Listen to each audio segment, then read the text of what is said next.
Right. Now, when COVID-19 hit Kenya in the middle of March this year, we all thought that something had finally stopped the so-called reggae.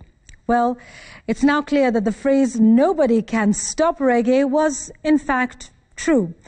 You see, reggae never stopped. They just turned down the volume, but the music is still playing in the background. The political drama and the purges we've seen in the two biggest political parties right now is one for the books. Now, I've heard some say that they're not to be bothered by what these parties do. After all, they're not members of these parties. In fact, they're not even political animals, they claim. Yet others say it is not even worth media coverage. It's all the same old politics, they say. But I hold a different view. You see, political parties are the cornerstone of any democracy. What they do and how they organize a group of people who share ideals to attain power, to achieve certain goals for the good of all. This is what democracy is supposed to be all about. This is what leads to governance. Good governance, I might add. And therefore, what happens in these parties, between them and among them, should concern us all. Here we are now with a majority party at odds with itself, infighting that threatens to derail their delivery of the manifesto. A party leader and his deputy tearing the party down the middle.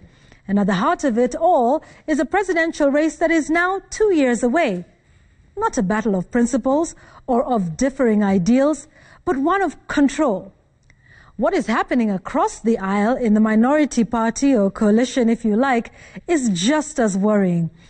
A party that is supposed to have a different ideology from their opponents, supposed to use parliament to offer checks to the majority, now doing the executive's bidding. Do these parties, as they're behaving now, reflect the principles of democracy?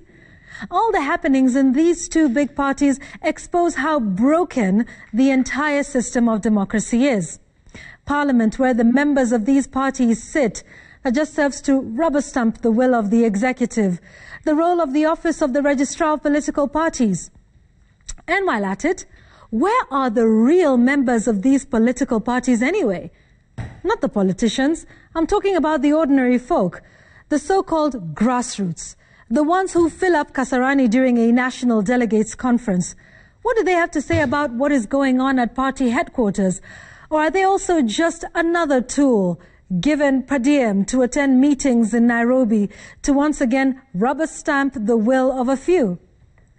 All right, I know what you're thinking. Again, you're not a member of either of these parties and you're not even a political animal.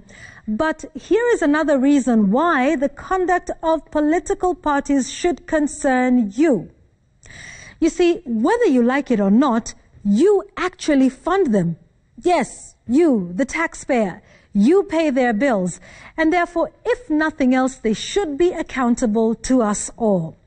You see, the Political Parties Act requires that 0.3% of the national revenue be given to parties based on criteria like how many votes they got in the last election, the number of seats, etc.